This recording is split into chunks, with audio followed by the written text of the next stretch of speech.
આવતીકાલે રાજકોટ જિલ્લાના વિછિયા ખાતે કોળી સમાજનું સંમેલન યોજાવા જઈ રહ્યું છે ત્યારે અખિલ ભારતીય કોળી સમાજના પ્રમુખ ચંદ્રવદન પીઠાવાલાએ તેમનું મંતવ્ય જણાવ્યું હતું।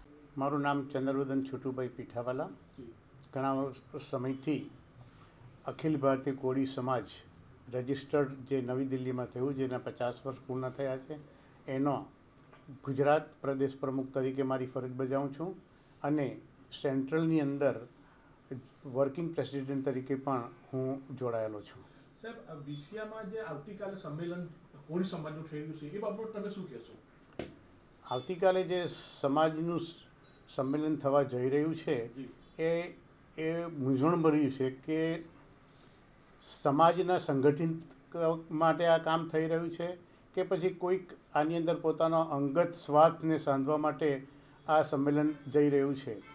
કારણ કે જે પ્રશ્ન કોળી સમાજનો છે એ કોળી સમાજની સામે જો અવાજ ઉઠાવી અને જાહેરમાં આ વાતો કરવી એ મને બરાબર યોગ્ય લાગતું નથી।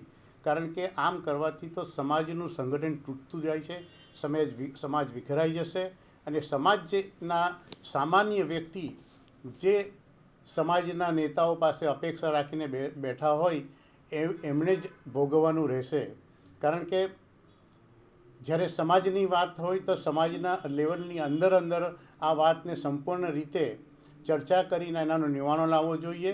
અત્યારે જે દિશામાં સંમેલન કરવા જઈ રહ્યા છે એ દિશા મને યોગ્ય લાગતી નથી અને આમ કરવાથી સમાજના સામાન્ય વ્યક્તિએ ઘણું ભોગવવું પડશે।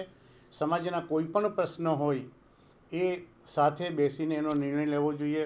બીજી વાત કે આવા પ્રશ્નો વિછ્યા તો શું, સમગ્ર દેશની અંદર, આપણે દેશની વાત નથી કરતા પણ આપણે ફક્ત ગુજરાતની જ વાત કરીએ। ગુજરાતની અંદર દરેક શહેરોમાં, દરેક જિલ્લાઓની અંદર આવા કિસ્સાઓ બનતા જ હોય છે। મારે એવું પૂછવું છે આ સંમેલનના નેતાઓને કે તમે ફક્ત ને ફક્ત વિછિયાને જ શા માટે ટાર્ગેટ કરો છો?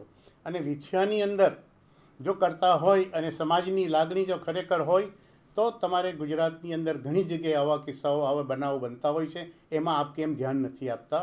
એ આપવી જરૂરી છે। બીજી વસ્તુ એ છે કે અત્યારે કોઈ ઇન્ડિવિજ્યુઅલ વ્યક્તિને જો ટાર્ગેટ કરીને ચાલવા માંગતા હોય તો એ પણ પગલું યોગ્ય નથી।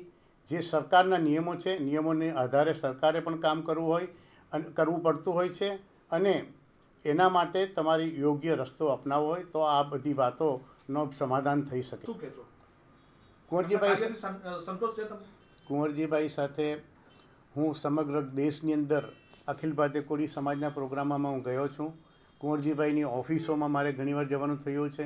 કુંવરજીભાઈ જે રીતનું કાર્ય કરે છે સમાજલક્ષી, એને હું બિરદાવું છું અને આજે સ્પષ્ટ દેખાઈ આવે છે કે કુંવરજીભાઈ એ સેવા લોકોની એટલી કરી છે, એમને કાર્યો એટલા બધા કર્યા છે કે આજે દેશવાસી ફક્ત ને ફક્ત કોળી સમાજ શું અન્ય સમાજના લોકોના દિલમાં પણ જો કોઈક જગા બનાવી હોય એ રીતે કુંવરજીભાઈએ બનાવી છે અને એ ખરેખર પ્રશંસાના પાત્ર છે।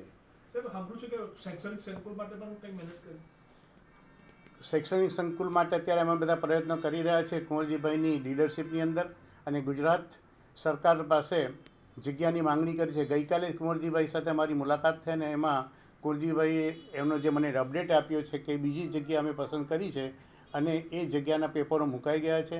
મુખ્યમંત્રીશ્રીએ અમને ખાતરી આપી છે કે તમે પેપર મૂકો એટલે ગણતરીના કલાકોની અંદર, ગણતરીના દિવસોની અંદર, એમ કહું કે 24 કલાકની અંદર અમને મંજૂરી આપવાની વાત કરી છે અને એ વ્યક્તિ શિક્ષણલક્ષી છે। એમણે જે સમાજને આપ્યું છે શિક્ષણ, એક એવી વસ્તુ છે કે જો કોઈથી છીનવી નથી શકતું। એ શિક્ષણ આજે હજારો દીકરીઓ, સમાજના દીકરા દીકરીઓને આપી રહ્યા છે, એ ખરેખર પ્રશંસાના પાત્ર છે।